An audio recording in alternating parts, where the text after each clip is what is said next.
साथियों, ज्ञानवाणी पर अब प्रोफेसर राजीव लोचन हमारे साथ हैं और उनसे आज की खास घटना और दुर्घटना के बारे में बात करते हैं।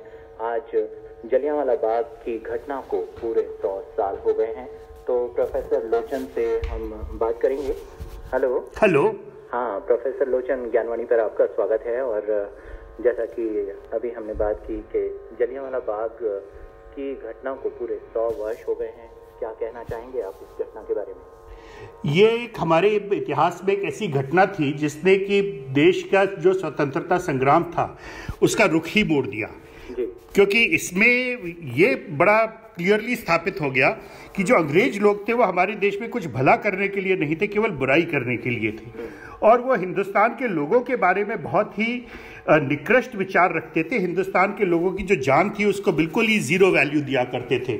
ये घटना पंजाब में हुई थी, जहाँ की लोगों ने कई हजार लड़कों ने अपनी जान न्योछावर की थी फर्स्ट वर्ल्ड वॉर के दौरान, जो अभी प्रथम विश्व युद्ध बस अभी खत्म ही हुआ था कुछ ही महीने पहले।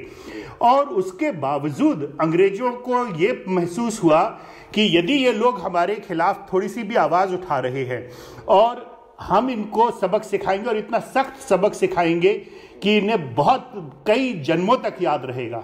ये बात की कई जन्मों तक याद रहा ये सबक, ये तो हमें याद है क्योंकि हम आज भी 100 साल बाद भी इस एपिसोड को याद कर रहे हैं।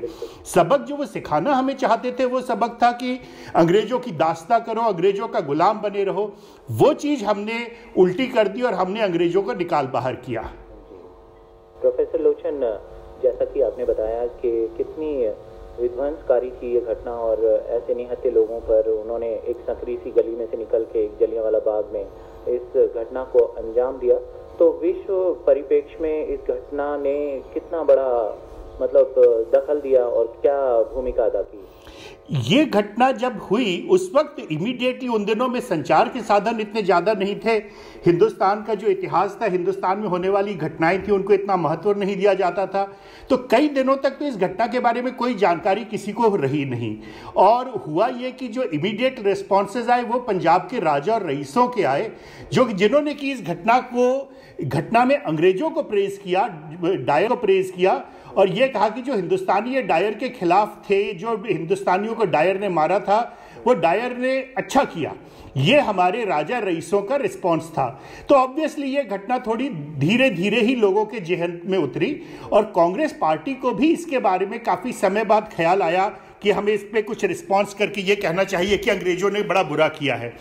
पर एक बार जब ये खबर फैलने लगी तो महीने के अंत आते आते तक दुनिया भर के अखबार इसके बारे में चर्चा करने लगे और अधिकांश अखबारों ने इसकी निंदा ही की। अमेरिका में इसकी निंदा की गई, ऑस्ट्रेलिया के अखबारों ने इसकी निंदा की, इंग्लैंड में निंदा ज़रूर नहीं की, पर इंग्लैंड में लोगों ने इसको शक की निगाह से देखना शुरू किया कि क्या डायर ने जो किया था वो ठीक किया था या गलत किया था। ये सवाल वहाँ पे उठना शुरू हो गए। प्रोफेसर लोचन, ये घटना इतनी विभत्स थी कि अगर हम जलियांवाला बाग को देखें तो आज भी उस गोलीबारी के निशान उनकी दीवारों पर नजर आते हैं। तो उस घटना में ऐसा हुआ क्या था और क्या वजह थी कि वो इतने उग्र तरीके से अंग्रेजों ने ऐसा, जनरल डायर ने ये क्या वजह थी? आपने बताया कि वो फर्स्ट वर्ल्ड वॉर की वजह से था, लेकिन फिर भी ये बहुत ज्यादा विभत्स क्यों हो गया ये घटना? देखिए, जो सबसे पहले तो हमें ये याद रखना चाहिए कि जो डायर थे ये जनरल नहीं थे, ये केवल कर्नल थे। कर्नल के बाद इनको एक टेम्पररी प्रमोशन दिया गया था कुछ दिनों के लिए, ब्रिगेडियर। ये कहने लगे अपने आप को ब्रिगेडियर जनरल। अब हम लोगों के दास्ता का जो मानसिकता है वो ये रही है हमारे इतिहासकारों की कि हमने ये मान लिया कि ये बंदा जनरल था। ये एक तो ये बात है कि जनरल नहीं था, ये कर्नल डायर था, मिस्टर डायर था। बहरहाल ये जो भी आदमी था, इस आदमी ने एक बिल्कुल निहत्थे क्राउड के ऊपर ये हमला किया और ये जो हमला था ये बगैर बताए किया गया, बगैर किसी तरह की चेतावनी दिए किया गया। चेतावनी यानी डायर का पॉइंट ऑफ व्यू है कि जी मैंने तो इनको थोड़ा सा एक नोटिस इशू किया था कि ऐसी मीटिंग में इकट्ठे मत होना, और जिस दिन ये मीटिंग के अंदर आया था तो उस दिन इसका कहना था 13 तारीख को करीब 5 बजे के करीब डायर जी अंदर आते हैं और कहते हैं कि यहाँ से चले जाओ। तो काफ़ी बड़ी भीड़ है, उसमें ये केवल एक छोटा सा आवाज़ लगाते हैं कि यहाँ से जगह खाली कर दो। ऑब्वियसली किसी ने सुना सुना नहीं, और फिर ये जो डायर है ये फायरिंग का ऑर्डर दे देता है। इसके पहले की जो घटनाएं थी उनके लिए जिम्मेवारी तो महात्मा गांधी की थी। महात्मा गांधी ने 6 तारीख को रॉलेट सत्याग्रह की घोषणा की थी, जो कि रीजनेबली सक्सेसफुल था। पर पंजाब में लोगों ने रॉलेट सत्याग्रह को लगा उनको, और ये बड़ा डिटेल में डॉक्यूमेंट मैंने किया है अपने राइटिंग्स में कि अंग्रेजों का साम्राज्य खत्म हो चुका है। जो अंग्रेज सरकार है ये रॉलेट सत्याग्रह को नहीं रोक पाई। ये इसका मतलब ये है कि अंग्रेजों के खजाना खत्म हो गया, अंग्रेजों के पास पैसे खत्म हो चुके, वो उधार ले रहे हैं, अंग्रेजों के बैंक बंद होने वाले हैं, अंग्रेजों की फौज खत्म हो जाएगी, क्योंकि फौज को तनख्वाह नहीं मिलेगी तो फौज भाग जाएगी। ये सारी अफवाहें पंजाब में फैल रही थी, और इन अफवाहों के रहते पूरे पंजाब में जगह जगह पर लोगों ने रेल की पटरियां उखाड़ी, यानी बिल्कुल एक प्रॉपर सिविल रिबेलियन चल रहा था। ये सिविल रिबेलियन में जो गौर करने वाली बात थी वो ये कि ये वायलेंट सिविल रिबेलियन नहीं था, एग्रेसिव था, एक्टिव था, पर यह कि अंग्रेजों को इसमें मारा जाए ऐसा कुछ नहीं हो रहा था। इसमें जो प्रमुख चीज थी वो ये कि अंग्रेजों को बिल्कुल वो डर लगने लगा। एक ख्याल रखिए, अंग्रेजों को 1857 के बाद लगातार ये डर लगा रहता है कि हमें हिंदुस्तानी आके मार देगा, तो अंग्रेजों को वही डर था। अब ये अंग्रेजों का डर इसलिए था क्योंकि जो अंग्रेज सत्ता चला रहे थे वो सत्ता ही इतनी भयानक सत्ता थी जिसमें क्यों रह रहे कि हिंदुस्तानियों को मारा करते थे। अंग्रेज जिस तरह से काम करते थे, जो यूरोप की परंपरा थी वो ये थी कि अपने विद्रोही को हरदम लगातार मारते रहो, और जितनी ज्यादा उसको मार सको, जितने ज्यादा लोगों को कत्ल कर सको, ये अच्छा। ये यूरोप की परंपरा थी। अंग्रेज उस यूरोप के टेम्पलेट पे, यूरोप की परंपरा पे ऑपरेट कर रहे थे, और उनको खतरा होता था, उनको डर लगता था दिल में कि हिंदुस्तानी भी हमारे साथ कुछ ऐसा ही करेगा जैसा हम हिंदुस्तानियों के साथ करते हैं। ये अलग चीज है कि अंग्रेजों को, जब अंग्रेजों ने ये जो जलियांवाला बाग का एपिसोड कर भी दिया, डायर ने इतने सारे लोगों को मारा, कई हजारों को जख्मी किया, इसके बाद भी महात्मा गांधी ये कह सके कि चलो जी कोई बात नहीं, ये इनकी एक मॉरल, इन्होंने गलत काम किया है। ये जो इमोरलिटी है, ये जो डायर है, इसके मन में जो भी फिजिकल मेंटल जो भी खम है, हम उसको निकालने में मदद कर सकते हैं। हमें अंग्रेजों के बारे में बुरा नहीं सोचना चाहिए। तो ये एक ब्रॉड सी कंडीशन थी जो कि 6 तारीख के बाद वाला जो हफ्ता था, 6 अप्रैल के बाद वाला हफ्ता था, रॉलेट सत्याग्रह के बाद वाला हफ्ता था, उसमें यह पंजाब में डेवलप हुई थी। इस कंडीशन में जो अंग्रेज एडमिनिस्ट्रेशन था, जो वहां का लोकल एसपी था, जो लोकल डिप्टी कमिश्नर था, वो भाग गए अपने एडमिनिस्ट्रेशन छोड़ के। जब वो अपने एडमिनिस्ट्रेशन छोड़ के भाग गए तो ये रेजिनाल्ड डायर, जो कि जलंधर में पोस्टेड एक आदमी, अपनी फौज को लेके जलंधर से अमृतसर तक गया और ये कहता है अपने साथियों से कि यहाँ पे जो सिविल एडमिनिस्ट्रेशन है ये बिल्कुल घटिया एडमिनिस्ट्रेशन है, इसने सख्ती से काम नहीं किया, इसीलिए ये हिंदुस्तान के लोग इतना हमारे खिलाफ बोल रहे हैं, मैं इनको ना सबक सिखा के रहूंगा। और ये सबक सिखाने का जो उसका तरीका था वो ये था कि उसने, जब उसको खबर लगती है 13 तारीख को कि जालियांवाला बाग में कांग्रेस की एक मीटिंग चल रही है, और ये कांग्रेस की मीटिंग के पहले जितने भी मेजर कांग्रेस के लोग हैं, लीडर्स हैं, डॉक्टर सत्यपाल, सैफुद्दीन किचलू, इनको अरेस्ट करके धर्मशाला भेज दिया जाता है। तो यहां पे कोई बड़े लीडर्स भी नहीं है, ये लोग वैसे ही इकट्ठे हुए हैं और अंग्रेजों के खिलाफ, जैसा कि सरकार के खिलाफ नॉर्मल क्रिटिकल भाषण दिए जाने चाहिए वैसे दे रहे हैं। उसमें कोई बहुत यानी फायरी भाषण नहीं हो रहे हैं, ऐसे आग उगलते हुए भाषण नहीं हो रहे हैं, और ये आदमी वहां जाके ये फायरिंग कर देता है। तो ये जो फायरिंग करता है ये बिल्कुल मानसिक असंतुलन वाला, मानसिक संतुलन खो गया है।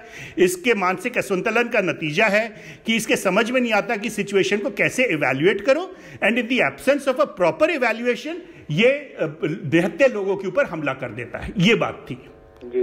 प्रोफेसर लोचन, प्रोफेसर अजय महाकर हमारे साथ हैं, तो वो भी आपसे इस विषय में जरूर बात करना चाहेंगे। तो प्रोफेसर अजय आपसे मुखातिब हो रहे हैं जी। हाँ, नमस्कार।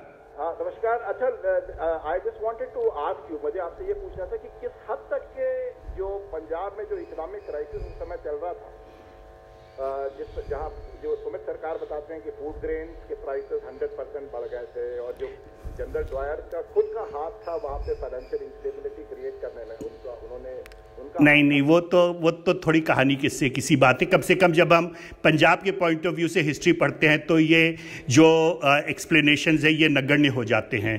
जो ज़्यादा महत्वपूर्ण एक्सप्लेनेशन था वो ये था कि पंजाब की जनता में एक बहुत बड़ा ओपिनियन था, और बहुत पुख्ता ओपिनियन था, कि जो अंग्रेज सरकार है ये ख़त्म होने वाली है, इस सरकार को ये डिग चुकी है सरकार, इसको बस थोड़ा सा धक्का और मारो और ये गिर जाएगी।